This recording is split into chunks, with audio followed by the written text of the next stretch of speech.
offer. I mean, I'm gonna have to ship you to LA where they're hot, they're kind of poor, they don't spend a lot of money, but they'll marry you if you're successful.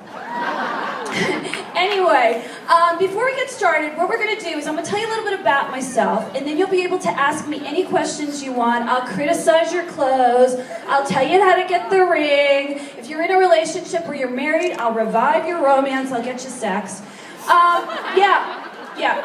You know, this rule of no sex before monogamy is to get you married. When you get married, you can have sex. Okay? But we're going to really have a great time, and you can ask me anything, even about the Housewives. A lot of rocky shit at Bravo today. Okay? We're shooting our show right now. It comes back in December. Okay? A lot of crazy, a lot of changes, a lot of drama. It's not the same show you've ever seen. You'll still get the douchebags. I'll still scream, but it's a better show, and I'm really excited about it this season. So how did I become a matchmaker? Everybody asks me this question. And it's really weird. In 1963, I was about 2 years old, my mom's husband at the time, or her first husband, stepped out on her and cheated. And my grandmother was, you know, crazy batshit, because in that time of Mad Men, nobody got divorced. And she's like, you have to leave him. Rule number one, don't let him treat you the way he's been treating you, but I will get you married. And basically, she got her married to the second husband, who ended up being my dad, who raised me my whole life. And that was a great story. But my sister and me, we always had like bad love lives. I don't know how many people in the audience dates and goes, when does my number come up? You know, it's very much like Charlotte on Sex and the City. Well, my sister and I were like that, as well as my aunts and my cousins. So my grandmother started like fixing up the universe and passed the baton to my mother. And they never did it for money. They didn't do it for a club like I did for Great Expectations. But they basically learned this system. There's like a policy. It's like you have a secret recipe, you're making your perfect chili, and you're not going to give it to anyone else. That's my grandmother. And she had these rules of the road. Today, these rules still work. Whether you're 18 or 80, single or married, love is love, and there is a difference between the biology of a woman and a man.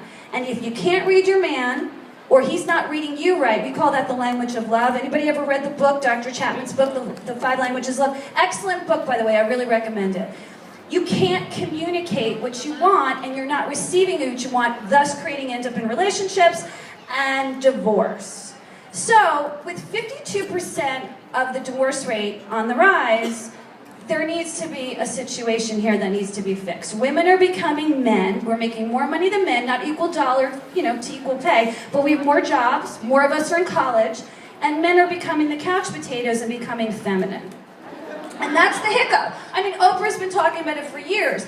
And as we make more money in states like California, where it's no fault, and I could have to pay someone out, less people are getting married, and men are going, well, why should I marry you? Unless you make more money than me.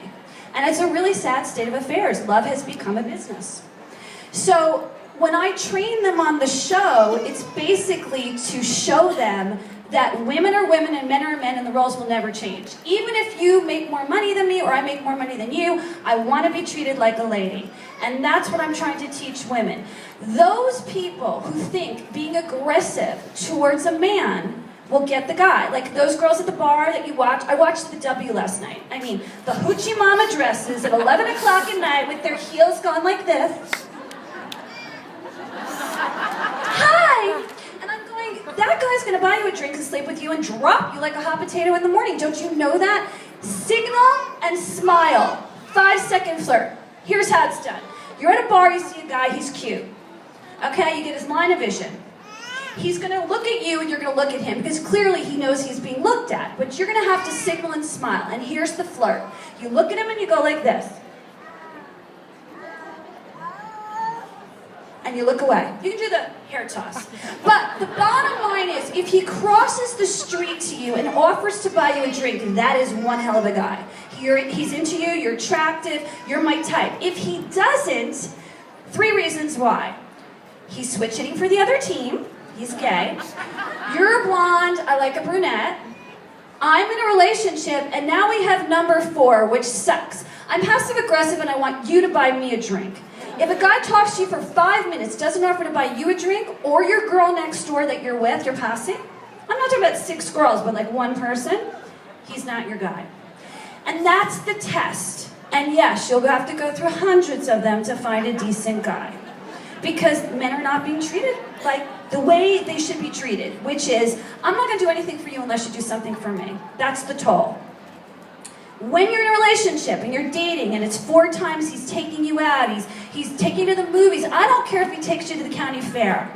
The 5th time you make him dinner, you bake him cookies, you do something nice to show appreciation. And then when you're in a serious relationship and you're in monogamy, you exchange money. But the best way to do it is don't touch the credit card or the cash, because he becomes wah, wah, wah, wah. He's masculine energy. He was created as a hunter. I don't care if he's passive-aggressive energy right now. He's dated 6 girls and they all paid his bills. He can change to the other side if you stop giving him the cooch. Steve Harvey and I are really good friends, and he wrote a really good book, okay? How to Date Like a Man, right? And in the book, he'd say, this is nookie, I call it cookie, whatever, it doesn't make a difference. And so basically he would say, we're giving it away too quickly because we think we're men. We think we date as hard as they do, we play as hard as they do, we have jobs like them, we make money like them, we're investing, we're building retirement funds, and then there's just one little hiccup. We have oxytocin. Does anybody know what oxytocin is? It is a chemical in the body fueled by, get this, estrogen. Men don't have that, by the way. Which basically perpetuates you to feel like you're in love, because it's a hormone, okay? And that's why one good orgasm, oxytocin ensues, and you fall in love with the gas station attendant, or the guy at 7-Eleven, or the trainer. We all fell in love with the trainer. And so the bottom line is, if you're under 40, you've got more estrogen than a woman over 40. And as we get to 50, it decreases. That's why a woman in her 50s is going, fuck this shit, man. I want to get laid, and I don't give a shit if he even does anything, because I'm not going to fall in love with him unless he buys me a house. You know what I mean? Like, we're all the way, I'm 52 right now, and I'm going, you know what? Who needs this crap with these people? Last year, I got criticized because I had broken my engagement about 1.5 years ago. And I was dating, and I was breaking all my rules. Yeah, I slept with them on the first date. I had more than 2 drinks. I did it all. I was in fucking heat. I was in a 7-year relationship. I didn't have great sex. He was my best friend. And I let it coast. My business took off, but my needs were not met. So I went into a little heat zone. I dated the surfer. Yeah, I dated the slacker. We all dated them. Sometimes the surfer and the slacker are the same person. But I had a great time. And then the bell went off. I was lonely. The emotional needs weren't being met. The heart center, the heart chakra, if you will. And I decided if I was going to preach to you guys what to do, since I got all these people married, I danced at all these weddings, I better walk the walk. So I took my book out, never did become your own matchmaker, which I'm going to sign afterwards.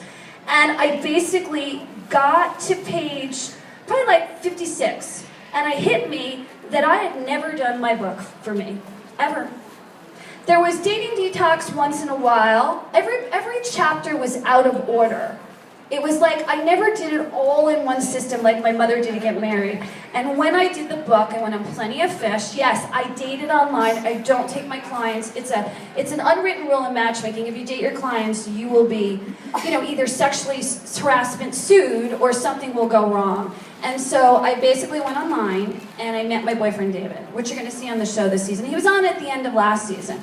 And the bottom line was I wanted a normal guy who had a normal job. I wasn't looking for a Hollywood celebrity. I like to keep it on the download. I very much remember where I come from, which is New Jersey, which is, if you can't get more real than that, I don't know what the fuck you can, okay? And so this can all be gone tomorrow, and I would still be a matchmaker, and I'd still fix you up on my deathbed and go, you, orderly over there, you need to date the nurse. I'm still gonna do that. And what I realized is that matchmaking needs to be paid forward. So what does that mean? What that means is, besides going online and dating or dating at an event, like today would be the perfect place for men to come, right? Men are idiots. Look at this place. You're all fucking gorgeous. They're walking the streets back behind you, and there are no men here because they wouldn't think. It's like you would need to go to a sports thing this week because the playoffs are happening, Damn those Red Sox, by the way. Fuck them. But anyway, sorry. Lost my head for a second here. Okay, but, I'm letting the Cardinals pass because of the Dodgers thing, but I'm okay. But anyway, so the point of the story is that you would need to go where men would go, and they would need to come to you. But nobody's crossing the street. So, to do it to your sisters, you gotta pay it forward, which means you go on a date with John, and John doesn't turn out to be your guy, but John's a good-looking guy. He's got something going on. He's got a little money in his pocket. He's got credit. You can fix him up with your friend Sue. And nobody is doing matchmaking for each other. And that's what I'm trying to send the message. And pay it forward to your friends and family. Don't be some catty little bitch that keeps them all to yourself. You know, we all have that. We've got the little, you know, it's probably in your old BlackBerry before you switched to iPhone. But there's a list of guys that you can call in a crisis if you've got a dance or a party or an event that you know that you can get, but you're never giving away. Never gonna happen, even if it's an ex-boyfriend, which God forbid we ever cross that street. But the point of the story is nobody's doing it. So if I could give you one message today, pay it forward. Fix your friends and family up, even if it's somebody you don't know.